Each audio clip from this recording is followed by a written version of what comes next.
I don't believe that self-love exists in a vacuum. We are trying to convince ourselves that we love ourselves when all we want to do is be loved. I will never say just love yourself as if that's enough to feel love. Like, I'm not afraid of being alone. I just don't like being lonely.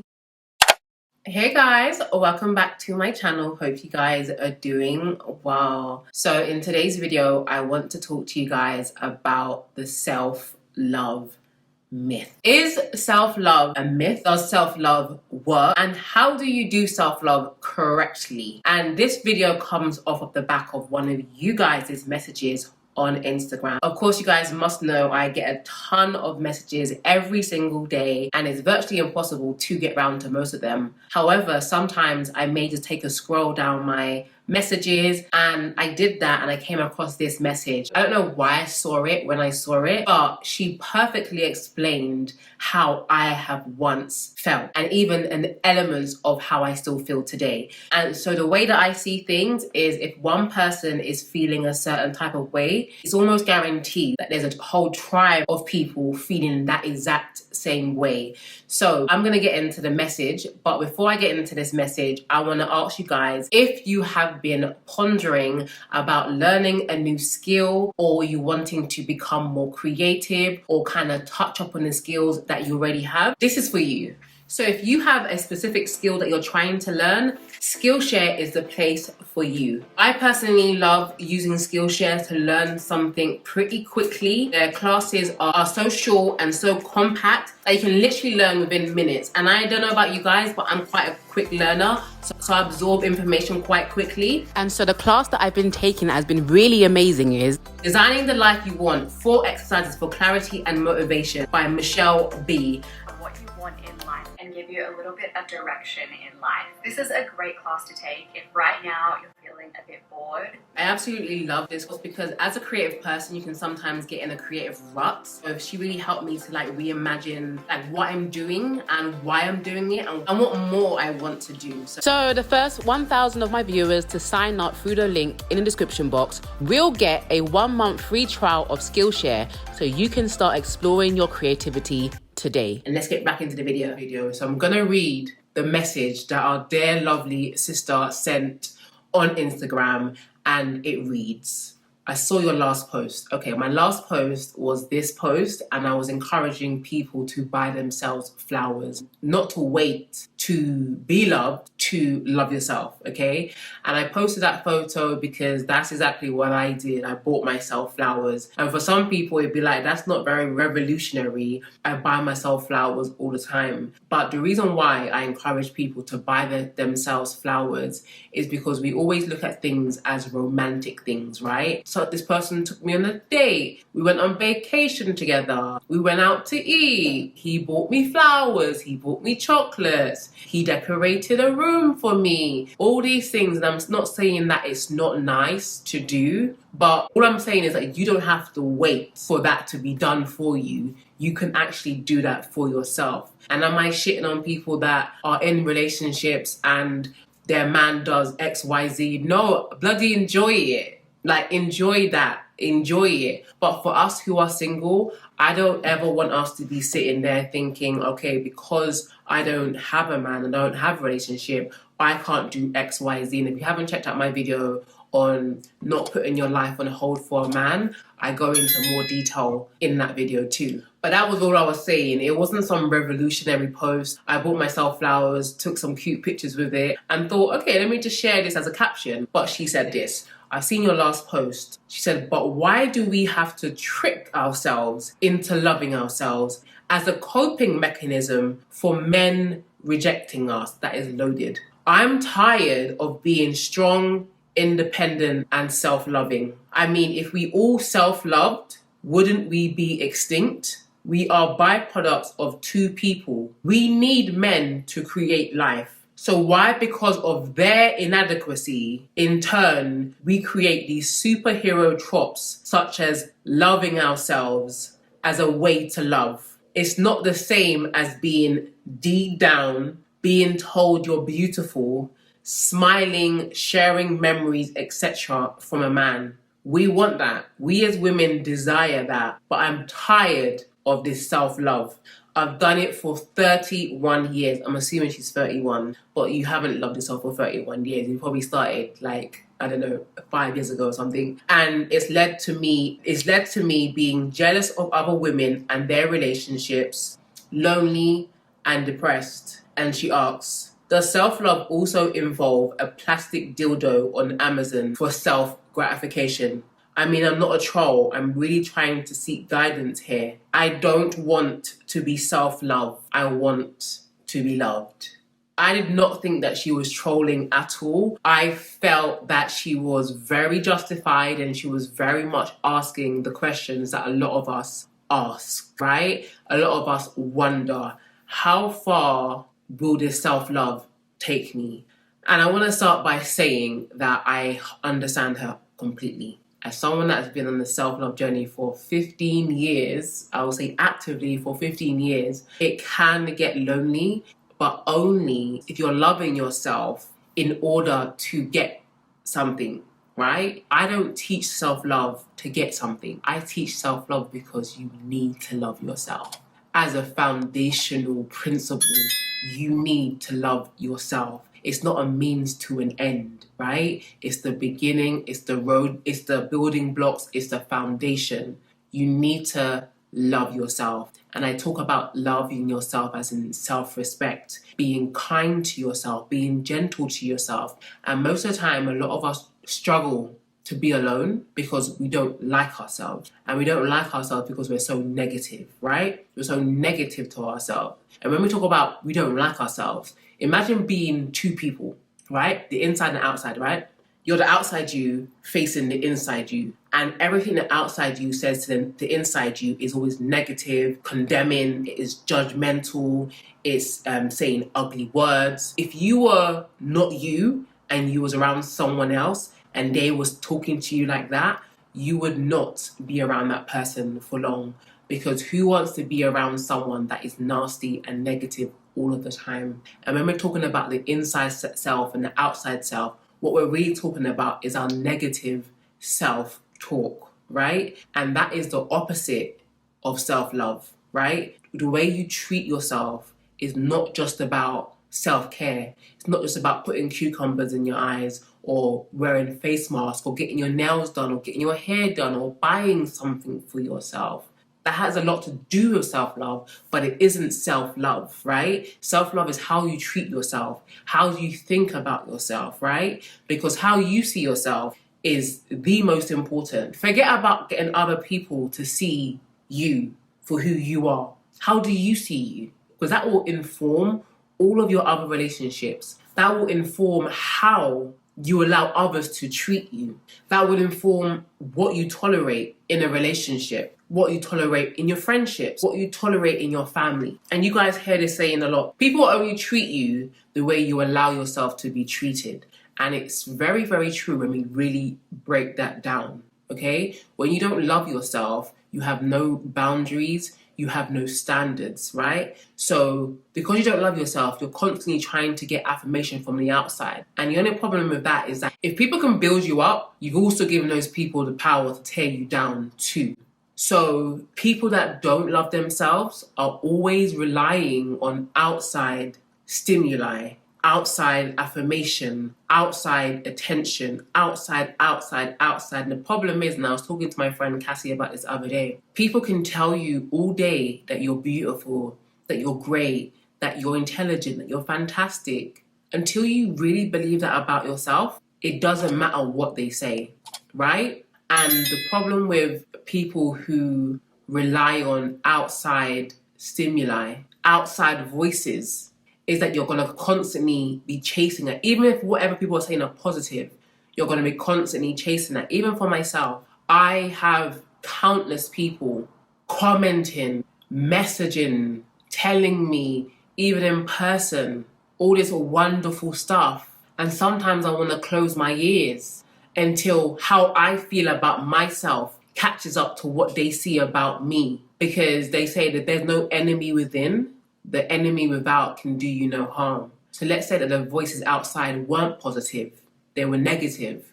If that's not how you truly feel about yourself, nothing that anyone says can ever alter your own self-image and how you feel about yourself. On the contrary, if everything from the outside was negative and there's also negative in here, that is when you crumble the most. So as much as I don't believe that self-love exists in a vacuum, it is so important that we start with the foundation of self-love. I'm not saying that self-love is enough. It's not. We are emotional creatures, interrelational beings. We need each other. No man is an island. We were born into families. This is why we have friendship groups. We have communities. We have people that love us. Self-love does not exist in a vacuum. And even though it's paramount, even though it's foundational, it is not enough. I can love myself all day, but if I'm not aware that, number one, God loves me, number two, my mum loves me, number three, my family love me, number four, my friends love me, number five, people that enjoy me love me, if I didn't know that, my own self-love would not be enough. I will never say, just love yourself, as if that's enough to feel loved. But from what that lady said, she doesn't completely love herself, or she doesn't understand what self-love truly means. Because when you love yourself and you love the person that God made you and you respect yourself, you want love, but you're not desperate for it. And other people having love, external love, is not going to make you feel bitter or jealous. Because part of you is basically saying, I want love, I want love, I want love, but deep down I don't believe that I deserve it because I'm jealous of those women because they're more deserving of love. That's the reason why they got it. And that's not the case. But at the same time, I'm not here to dismiss her feelings or anyone who may feel like this because I've definitely been there. And I definitely dip in and out of, okay, I'm loving myself. Okay, but I do need a real man, like an actual human. Like, I need him to hug me. I need him to kiss me. I need him to spend time with me. I need us to go away together. I need us to spend inseparable amounts of time together. I do need love. I need love. And to be honest, I'll be vulnerable. Being single for coming up to a year now, I've had my lonely spurts. I've had moments of great distress. I'm not going to lie to you, distressing loneliness. And I don't think I've ever experienced loneliness like that before. And I think it's because I so desire a relationship, I so desire companionship, that me being in this big ass apartment by myself is just like lonely. Like sometimes I'll be sitting here looking at the sunset, like I'm looking at the sunset now, and I'd be like, it'd be so much nicer to share this with someone. Like it'd be so much more romantic to share this with someone than for it just to be like, oh, it's just me here.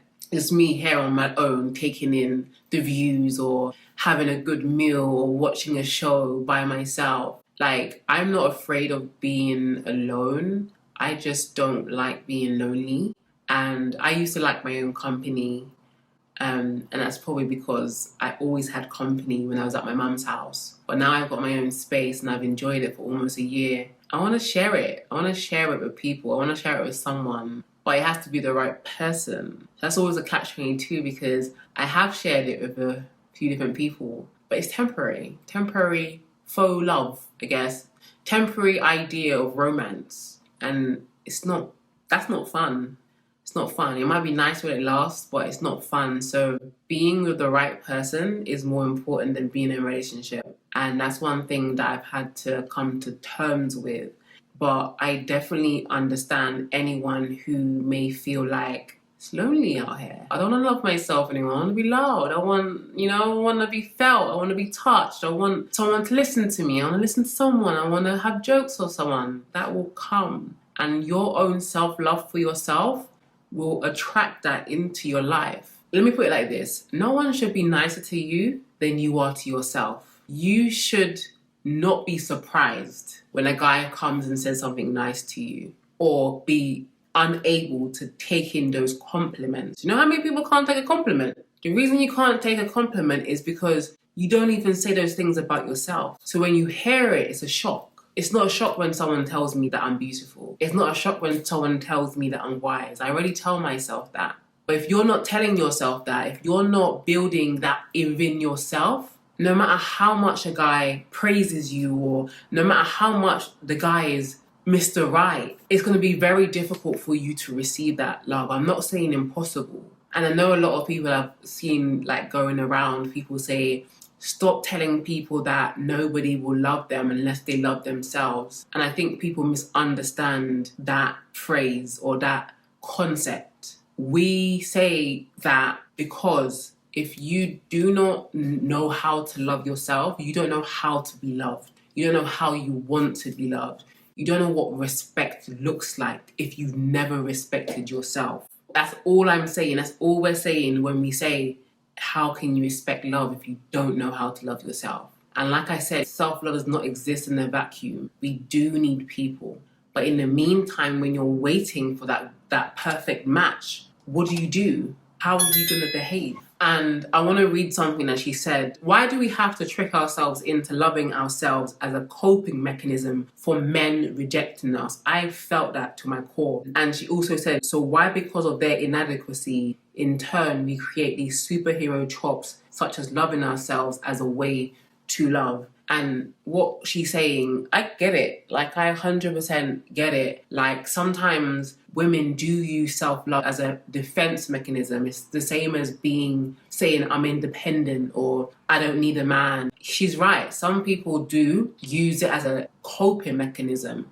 Like, okay, he ain't gonna buy me flowers. I'm gonna buy myself flowers. He's not gonna love me, so I'm gonna love myself. That is not why we love ourselves. But I can understand how people can get it misconstrued.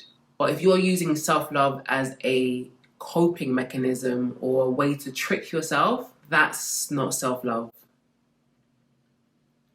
Sorry, it's not self-love at all. And I guess that's why some people may feel like self-love is a hoax, because we are trying to convince ourselves that we love ourselves when all we want to do is be loved. And like I said, self-love and being loved can coexist. But the beautiful thing about love is that it doesn't just have to come from one source. Romantic love is amazing. Romantic love feels great. It feels all mushy and it can make you feel great. It can release like oxytocin and all those great emotions and those feel-good emotions. But romantic love isn't the only love out there. You have different types of love. You have friendship love, right? You have love from your family, from your parents, from your friends, right? You have love from God, agape love, phileo, friendship love, family love. It doesn't have to come from one person. And I think that what we really need to talk about is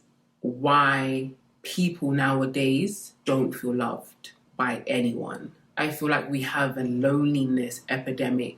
And even if people love you, they may not be loving you in the way that you want to be loved or the way that you know to be loved. And that even goes back to the love languages, right? Just because someone is, doing stuff for me. My mum loves in the love language of doing things. However, my love language is physical touch and words of affirmation. I mean, she's good at words of affirmation, I guess, but physical touch, I need to be held. I mean, she is good at that, but the kind of physical touch that I need, like, I don't know if my mum can give it to me in this, but yeah.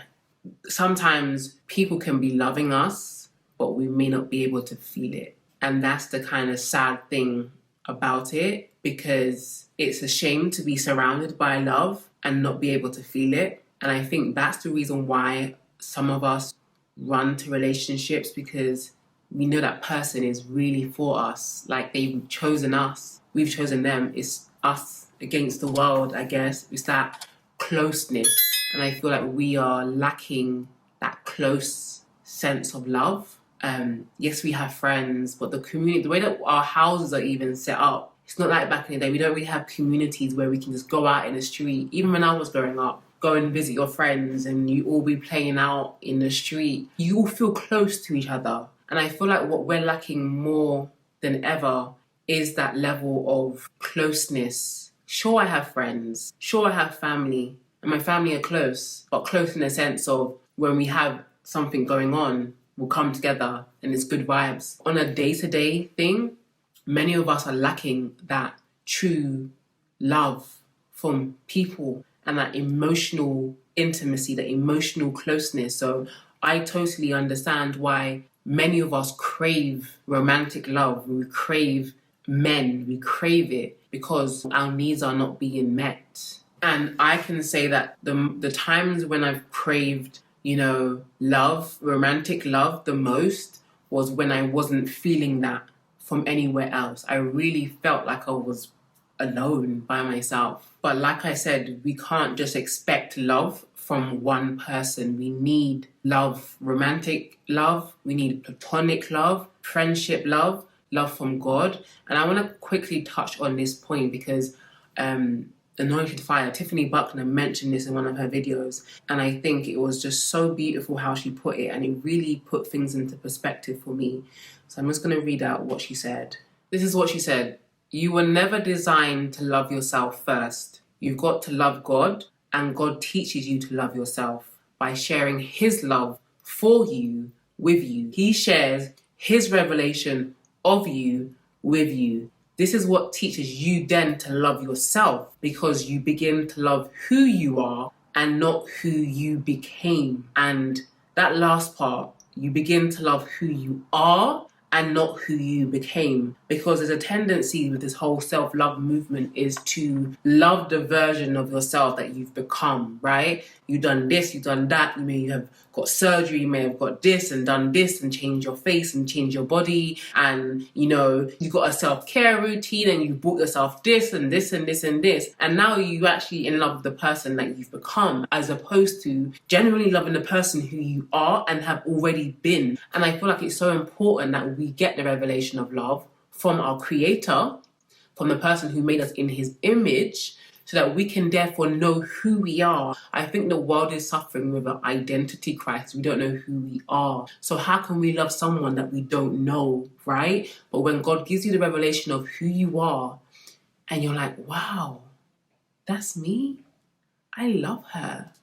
She's great. She's amazing. God, if that's how you see me, that's how I'm going to see myself. And I'm not going to struggle with self-hatred. I'm not going to struggle with low self-esteem. I'm not going to struggle with, cutting or abusing myself with, drugs and alcohol and sex and men and all this kind of stuff, because God, you made me pretty amazing and I love her. I love the person that I am, not the person I've created in my mind. There's a difference. We can love the idea of ourselves and not love who we are, because loving ourselves includes loving our faults, our imperfections, the things that potentially people don't love about us, right? But when you love yourself, you can respect yourself and you can give yourself the love that you're searching for. But I just want to end by saying your desire to want to find love is normal. Nobody's saying that you shouldn't need or want a man. I need a man. I want a man. I desire a man. I would love to have a man. But in the meantime, in between time, I'm going to be happy by myself. And I'm not saying that I don't get moments of loneliness. I just came back from church. I came back from my pastor's house and was having fellowship. Like when I walked into the house, even though I'm going out a little bit later and I'm going to be spending time with friends, like part of me feels sad every time I come back to this empty house, because I'm like, it's just me here. And I do like my company. I do like being by myself and I do like my own company, but it would be lovely to have someone. It would be lovely to have a man. And everything in life I've been able to do by myself and get things. But this one area of relationship, it's not that easy. It's not that easy to find someone. It's not that easy to find the perfect match. It's not that easy. And so I'm going to let love find me. But in the meantime, I'm going to be okay with myself. I'm going to enjoy myself. I'm going to love myself, not as a means to an end, but because that's what I'm supposed to do. What else am I supposed to do? And I'm not loving myself to be rewarded with a husband or a man. I'm loving myself because I need to. I need to know that I'm loved. I need to know that I'm appreciated. I need to know that I'm wonderful. I need to know that I'm great, so that he can see it and believe it too. If you don't believe you're great, if you don't believe you're lovely, how is anyone else going to believe you? And then when you get a man, it's going to be almost you trying to convince him that you are all these things when you already are. When you believe you're amazing, when you already are these things, you don't have to convince anybody otherwise. So that's my spiel. And thank you guys so much for watching today's video.